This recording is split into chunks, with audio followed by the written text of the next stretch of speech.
a respirar el aire, porque está vedado, está sellado. Por eso los libros se les rompe el sello y se abren en Apocalipsis. Porque aun cuando termine toda la historia, Dios se reservó al Hijo para que rompa el sello. Pero hay otras cosas que ya Dios le rompió el sello para que tú tengas acceso y sepamos cómo aplicar los principios del reino de Dios a nuestra vida. Pero hay que tener la ventanita. Voy a Génesis, capítulo 1, está aceitadito. ¿Cómo abre? Entonces, te asomas por Génesis 1 y te metes en un pacto que no es el tuyo, pero Dios te permite entrar no para que veas Génesis, sino para que conozcas al Señor de los pactos. Porque esta es la vida eterna. No que conozcan la Biblia, sino que te conozcan a ti. Y el ti no está en la Biblia, el ti está detrás de la Biblia. Cuando la usas, bien aceptada, para ver por qué Dios habita en el pacto eterno. Entonces imagínense usted, cuando el hombre muere, Dios tiene que empezar a hacer pactos con un hombre muerto. ¿Me está entendiendo? Con un hombre muerto en comunión con Dios. Entonces Dios lo tiene que llamar a Adán. Y hace un pacto con Adán. Acá usted no tiene en la Biblia. Sí lo tiene por ahí con algún titulito así, pero no lo tiene tan marcado como este, así, que te llama la atención porque es toda una hoja. Entonces para usted no le llama la atención, pero Dios hizo un pacto con Adán.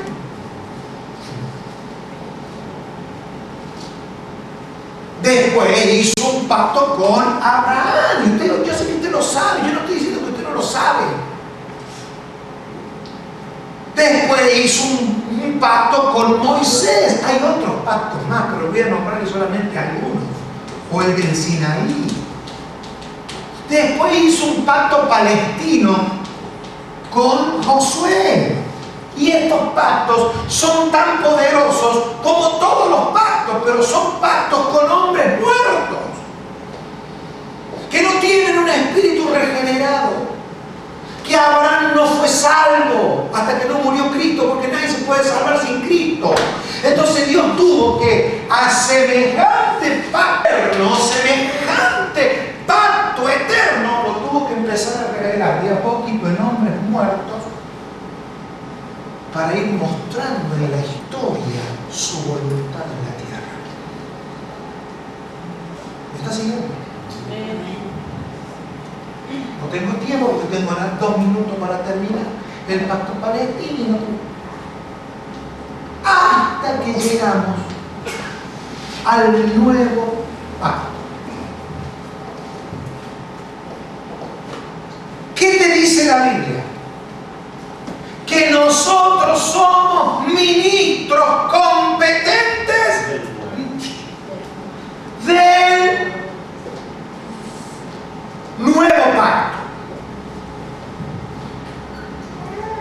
De todos los pactos que Dios hizo, el nuevo, dice Hebreos, es el mejor.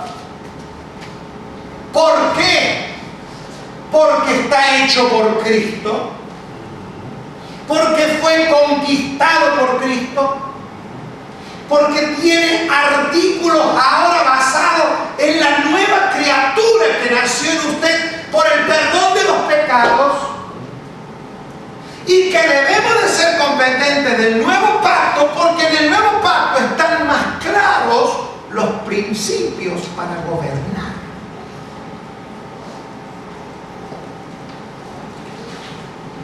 No para ser salvos solamente, porque el nuevo pacto contempla salvación, que es el trámite primario y más rápido, porque eso no te incluye a ti. Él te salva por gracia. Usted dijo, sí, fue salvo, ya dijo Dios. Bueno, ahora empecemos para lo que vino. O sea, con la salvación Dios recupera al hombre que perdió su imagen y semejanza. Pero ahora te dice la Biblia, Dios te da toda una secuencia de pactos como grandes ventanas. Por eso dice la palabra, Jesús muchas veces citaba, como dice la Escritura. ¿Cómo dice las Escrituras? ¿Cómo dice las Escrituras? Porque las Escrituras, ¿qué eran?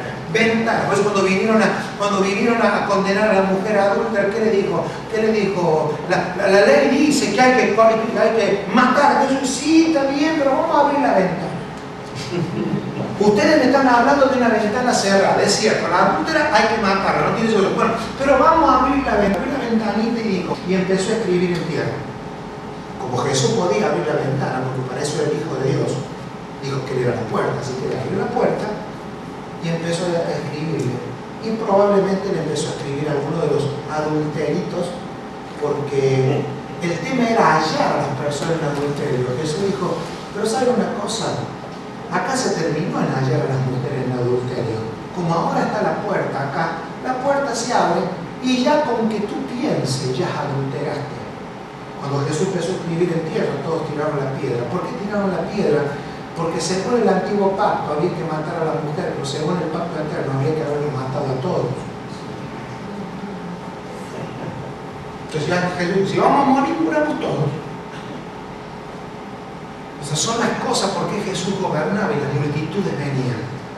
¿Por qué tuvo que temblar Roma ante el humilde carpintero que lo único que hacía era entender paz? Porque tú puedes hablar de paz y puedes conmover los imperios de la tierra.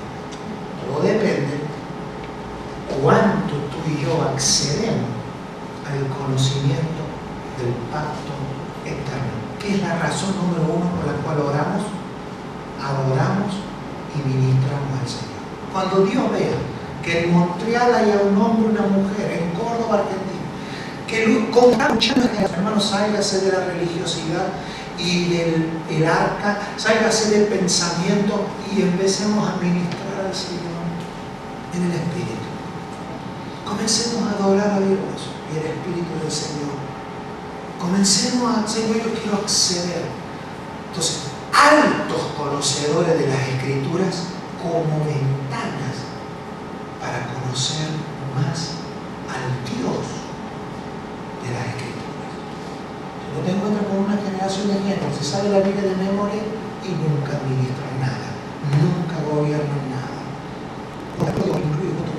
Yo ya se lo dije el primer día, si no se va a estar explicándoselo, que acá yo me incluyo y primero en todo lo que hay que incluirse. Cuando son errores, el primero que tiene que corregir errores. Cuando uno recompensa, si usted se descuida, voy a ser el primero en arrebatarle. No le quepa la menor duda que este es un tiempo diferente para la iglesia. ¿Por qué Dios te da vida eterna? Porque eso pertenece a la Escritura. Eso pertenece al pacto eterno. Cuando tú tocas el pacto eterno, tocas vida eterna.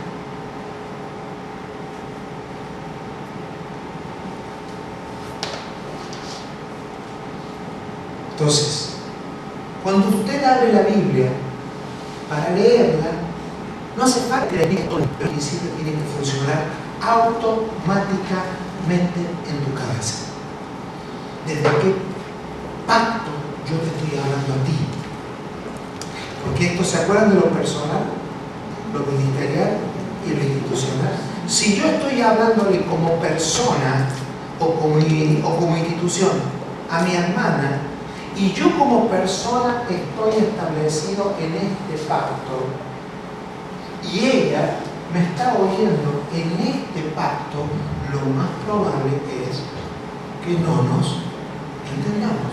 Pero eso, a ver, ¿cómo me puede demostrar eso en la Biblia? Por eso Jesús chocó con todos los judíos de su nación, porque Jesús hablaba en una frecuencia del pacto eterno y ellos lo oían según Moisés. Unos se querían hacer más espirituales y hablaban de Abraham, y Jesús dijo: ustedes no son de vuestro padre Abraham, ustedes tienen por padre el diablo. No, pero acá no. Pero era un chiste, yo no creo que Jesús estaba haciendo chiste. Diablo también es una manera de pertenecer a un pacto. Por eso el diablo también hace pacto. Cuando usted todo lo que le pasa es culpa del diablo, ay hermano, estaba viniendo para la iglesia y el diablo me puso tropiezo. El diablo. ¿Usted no conoce gente que sabe más del diablo que de Dios? Se paran en una esquina y dicen, esta esquina fue diagramada por el diablo. Fíjense, ese árbol que está allá fue puesto por un brujo. Y eso no significa que esté malo o que no sea verdad. El problema es que el diablo también maneja verdades, pero son verdades de su pacto. Tú no puedes saber más del diablo que de Dios. Hay gente que te habla de principado, de potestades, de tinieblas, te habla de todo. Y yo también, me encanta oírlo porque a mí me sirve. Pero tú no puedes saber más de principado, de potestades, de qué sé yo, y no saber ni de apóstoles, ni de profetas, ni de pastores, ni de evangelistas, ni de hermanos de la iglesia. No, tú no puedes saber más. Entonces hay gente que está bajo pactos satánicos porque los atrae más el operar del diablo que el operar de Dios. Pasan años. A ver, hermano, yo te voy a decir dónde viene tu maldición. Tu maldición viene de tu papá, de tu abuelo, de tu tío, de tu... No voy a mirar a nadie porque se creen que se lo estoy diciendo. Estoy usando un ejemplo. Ya cuando si el Señor me permite se lo digo, pero si no, no. Esto es para... Entonces, pero hermano, entonces cuando yo pregunto una cosa, Dios se equivocó conmigo, ¿por qué me salvó? Con toda esta mugre que yo cargo arriba. En algún lado tengo que mirar. Y yo no estoy diciendo que eso no sea así. Lo que estoy diciendo es que hay un momento en que tú tienes que decir bajo qué frecuencia tú operas. Ve, por ejemplo, cuando usted tiene una persona que está permanentemente, hermanos, confía en las promesas del Señor. Las promesas del Señor están para ti. Porque la Biblia tiene más de 30.000 promesas. Entonces tú le creas a la gente una expectativa de promesas. A mí me han dicho muchas veces, hermano, usted recibió la promesa del Espíritu Santo. No, yo recibí la promesa. Pero veo que la gente dice, recibiste la promesa. Usted dice, pero eso es muy inocente. No es inocente, porque se transmite lo que decimos. Las promesas pertenecen a diferentes pactos. En Cristo se cumplieron todas las promesas. Eso significa que usted no quiere tener puede ser lujito de tener algunas promesas. Pero si tienes a Cristo, no tienes las promesas, tienes el cumplimiento de las promesas. Y a la medida de que Cristo crezca en mí, todo lo que se cumplió en Cristo se manifestará en mí. La gente, ¿sabe por qué la gente no cree en los políticos, hermano? Porque hacen muchas promesas. Pero nosotros dijimos gobernar. ¿Sabe lo que significa gobernar? En Dios no hablar de promesas, hablar de cumplimiento. Yo creo que va a llegar el día que cuando estas palabras se revelen en los pueblos, vamos a tener una revelación de Dios, pero lo más importante es conocer de ti la vida eterna. Por eso los apóstoles y los discípulos del primer siglo manejaban tanto el pacto eterno que pedían oportunidad de morir primero por la causa del Señor. Eso yo lo vengo escuchando desde que era niño, pero yo nunca lo entendí.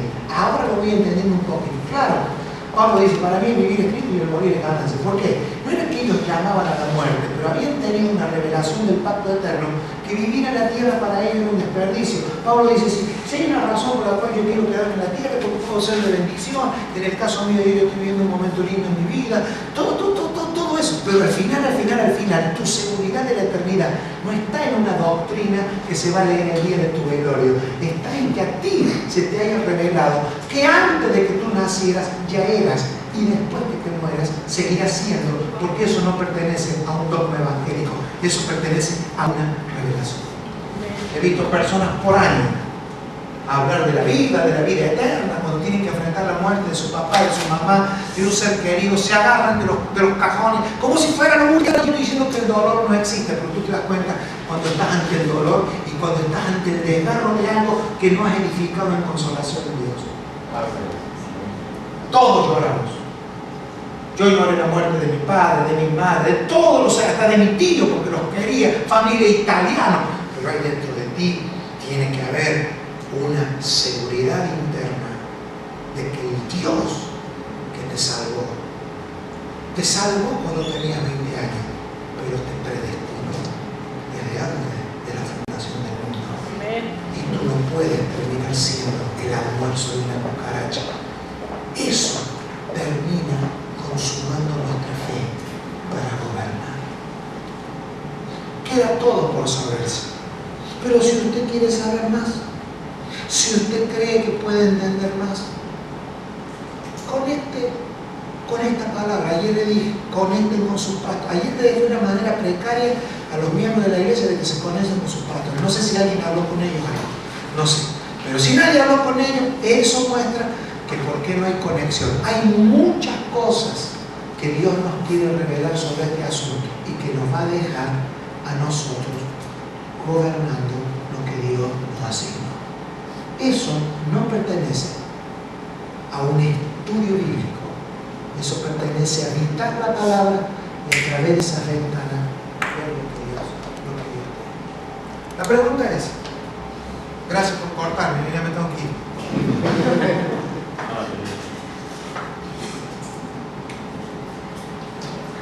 Cuando nosotros hablamos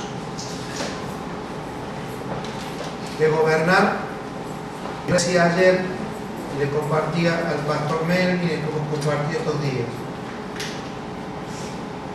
Yo le estoy pidiendo al Señor de que Él, a mí, después que quiera hacer su restauración, que Dios nos libre de que nuestra mente y nuestra boca entren en juzgar. Que Dios nos libre de juzgar. Cuando Dios comienza a revelarnos esto y que va a comenzar, por eso Pablo dice, oren para que les sea revelado. Sí. No es algo que se puede enseñar. ¿Qué va a pasar cuando Dios comience a revelarnos su pacto eterno? Y va a comenzar a fluir en nosotros un nivel de autoridad que nunca. Porque hasta ahora, imagínense, hasta ahora teníamos un contrato de alquiler de una habitación de 4x4 en la fe. El pacto eterno te hace heredero del universo. Mira, a mí cuando se me comenzó a revelar un poquito esto así, no sé si se me reveló o el Señor me hizo oler, empecé a derribar conceptos de propiedad. Yo decía, ¿por qué yo tengo que comprarle a una persona tierra si Dios nunca le dio la tierra a ninguna persona? No, espérenme. Yo en ningún pacto vi que Dios le diera la tierra por propiedad a nadie. Sin embargo, usted cuando compra una tierra, tiene que ir al gobierno, ¿quién es el que te hace el trámite para que una tierra pase de alguien a ti? ¿Quién lo hace? ¿Un notario? Un notario. Nosotros también, un escribano. Cuando a mí se me empezó a revelar esto, empecé a ver con mal humor a los escribanos, pero de mal humor así, con buena onda, porque digo, ¿quién fue el primero que dijo que esta tierra era de él? Ahora, yo entiendo que vivimos en un país que aunque Dios no creó las naciones, las respeta, pero Dios no creó las naciones y los estados toman posesión, pero la Biblia dice que de Jehová es la tierra. Yo sé que usted no sabe, no, yo sé que usted no sabe. Yo conozco muchos creyentes que saben ese versículo y no pueden ni siquiera comprar una puerta para poner en la casa. Entonces, quiero que me siga con humildad. Para cómo hay diferencia de entre saber y saber la palabra. Igual que un auto. Usted compra un auto, le dan una tarjetita que dice que soy, todo el auto salió de la tierra. Chapa de la tierra, vidrio de la tierra, caucho de la tierra, todo estaba en la tierra. Nosotros tenemos que ir y comprarlo como si alguien fuese dueño de la tierra. Ahora usted quiere decir que usted, ¿qué ahora? ¿Agarra y se dispara y no lo paga? Sí, lo sigo pagando, pero lo pago como sistema, pero nunca estoy comprándole algo a alguien, porque todo lo que está en la tierra, yo soy heredero según el pacto eterno. No, pero eso usted hizo, ¿en qué cambia la vida? En nada o en todo.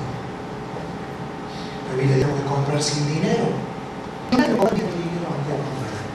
dirá, pero está bien eso. No, lo que estoy diciendo es que hay una organización de fe en lo que Dios te permite moverte a ti para acceder a las cosas de Dios.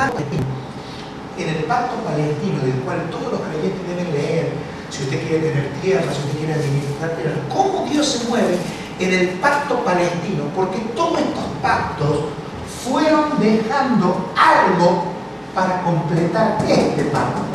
¿Por qué los apóstoles no hablan de posesión de tierra? Porque para ellos era hecho consumado.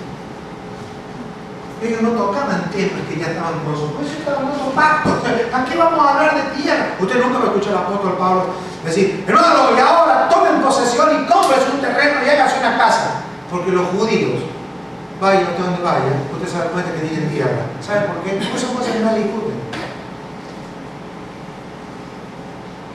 Porque ellos ya lo tienen asumido como parte de su legalidad y de su fe gobernante.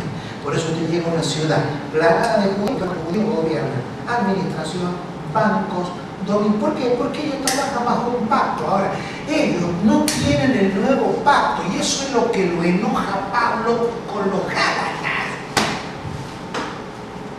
¿Cómo puede ser que sin tener el pacto tomaron posesión de la tierra? Y ustedes que tienen el nuevo pacto, tienen el Espíritu Santo, tienen las arras del Espíritu. Eso para usted no le suena nada, las arras del Espíritu. ¿Sabe lo que significaba para un judío las arras del Espíritu? Cuando usted iba a un pedazo de tierra, te daban 2 bolsas de tierra y tú te llevabas las 2 bolsas de tierra. Y las arras eran las 2 bolsitas de tierra que tenían una forma con la cavada que cuando tú venías a la volvías a tirar en el pocito que te habían hecho y la tierra ya era tú. La Biblia dice que el Señor nos dio un pedazo de tierra para que luego volvamos y la poseamos. Es como, ¿saben lo que es la jarra? El enganche, como le llaman ustedes. El enganche para asegurar la propiedad. Dice bien que nosotros tenemos el enganche. Si Dios te da el enganche, ¿qué es lo que te va a dar para lo otro?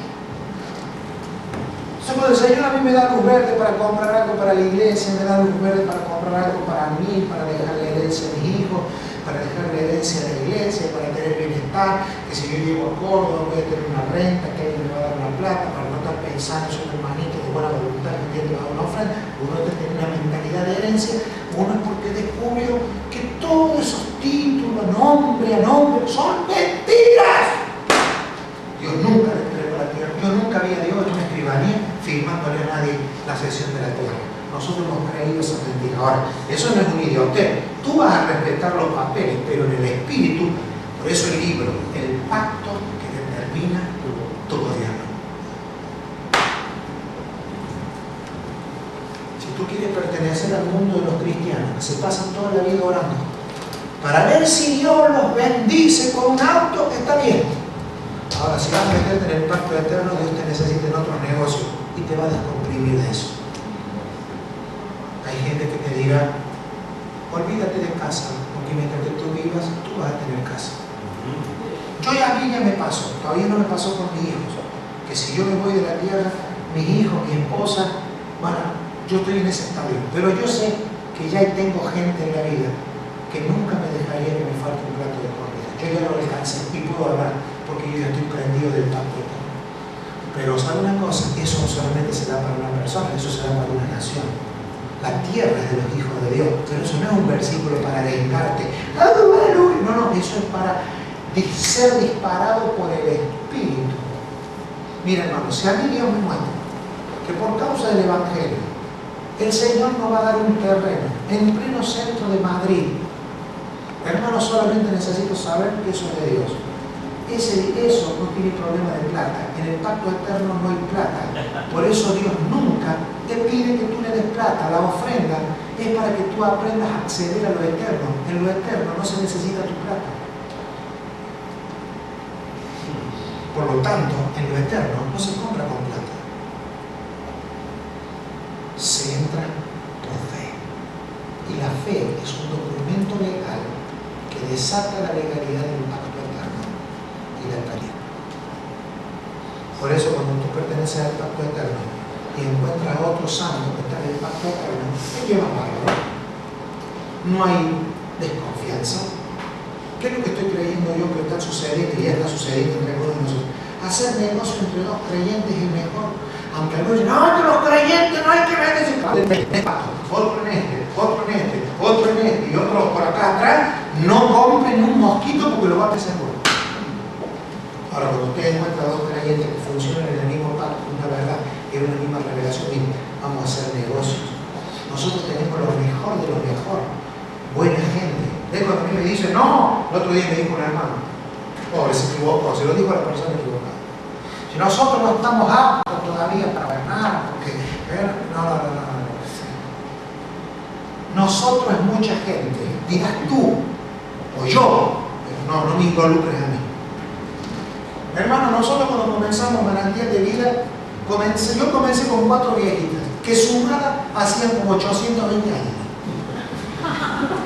De exageración sirve para que se entienda la exageración. Que su máximo regalo de honra para mí, ¿sabe cuál era? Darme las brevas y unos higos que era el árbol del fondo de la casa. Y cuando yo llegaba y me daba las brevas, para mí era hacer cuenta que me habían dado la ofrenda del mundo. Así empezaron. En un living, una mesa, esto era de share, una mesa, había olor a cocina porque llegábamos, hicimos reunión temprano, porque las viejitas se me dormían a las 6 de la tarde, así que había que hacer reunión a las 5. A las 5 de la tarde recién la viejita bien terminó de comer, imagínense con 90 años hasta que lavamos los platos, así en las 5 de la tarde, así que hacíamos el culto con un olor a grasa y a comida. Con esas 4 viejitas yo empecé el ministerio. Un día se me ocurrió decir a la viejita, no, se nos añadió una quinta viejita, la hermana Mecha. La hermana Mecha se añadió con 91 años a la iglesia. Imagínense. Yo se salvó, pero nunca me enteré si se salvó con 91 años, hacía 91 años. Mire, cuando hacíamos la reunión, la viejita estaban así, pero para mí era mi mundo, era mi reino. Y yo prefería predicarle a esos 4, no como decía uno, cabeza de león o cola de ratón, no sé cómo era dicho, cabeza de ratón o cola de león. Bueno, yo para mí, yo me preparaba para esa viejita. Hasta que un día le dije a la viejita, ¿qué tal si abrimos un lugar más grande? ¿No? Y estábamos así en la cocina. Y me dice, hermano Juan, ¿a dónde vamos a vivir? Le digo a la hermana Melitona, volteemos esa pared que está ahí. Eso significaba voltearle una pieza a la viejita y parte del living de la casa. Y las viejitas me creyeron. ¡Amén! Ahora, la más joven, que hacía realmente joven, tenía como 82 años. Todo esto está certificado por número de testigos. Yo no tenía auto, ni posibilidad de tener auto. Estoy hablando de auto de los años 80. Y ahora es pastor mi hermano y que uno de los templos más bonitos en Córdoba, chico, pero el más bonito y el más lujoso. Dudo que haya otro que tenga las comodidades que tiene ese lugar. Ahí quedó mi hermano de pastor. Yo oraba en mi casa porque yo vivía en la otra punta de la ciudad y decía, Señor, dame un autito aunque sea para ir a la iglesia. En esos tiempos creíamos que los autitos los hacía el Señor. A mí me daba la fe, dame un autito como si yo tuviera una agencia del cielo. Pero claro, era tan corta la mente que se ve que Dios en su misericordia me oyó. Un día golpeó la puerta un hermano, me llama Islam, y me lleva a una agencia de autos, me pone adelante. Nosotros no teníamos ni para comer. Para comer sí, perdón, rendimos, comíamos. Siempre tuvimos problemas con el peso. Así que comer no falta. No sé cómo comimos, pero comimos. Y me puso adelante de una agencia de autos y me dijo, desde ese día yo entendí que yo nunca más en la vida iba a tener problemas de auto.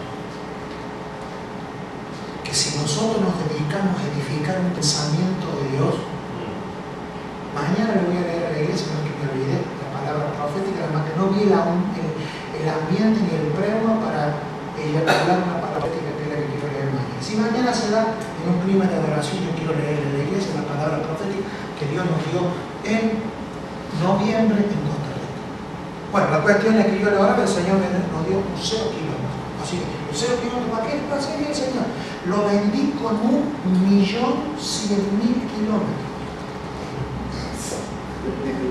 7 años, ¿eh? Y vamos a predicar la Torah. Nosotros creímos algo.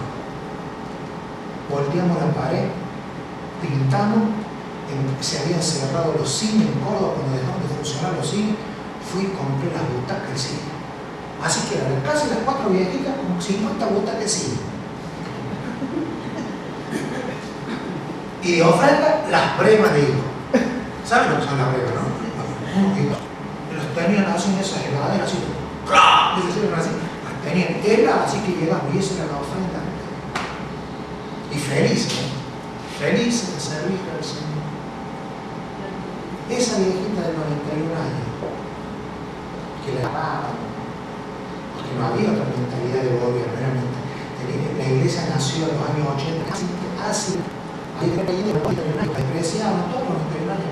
Yo me acuerdo que un hermano mío fue a visitar los días y no hubo bomba que había de la ficha. Pero la viejita nos sorprendió, antes de morirse firmó un papel.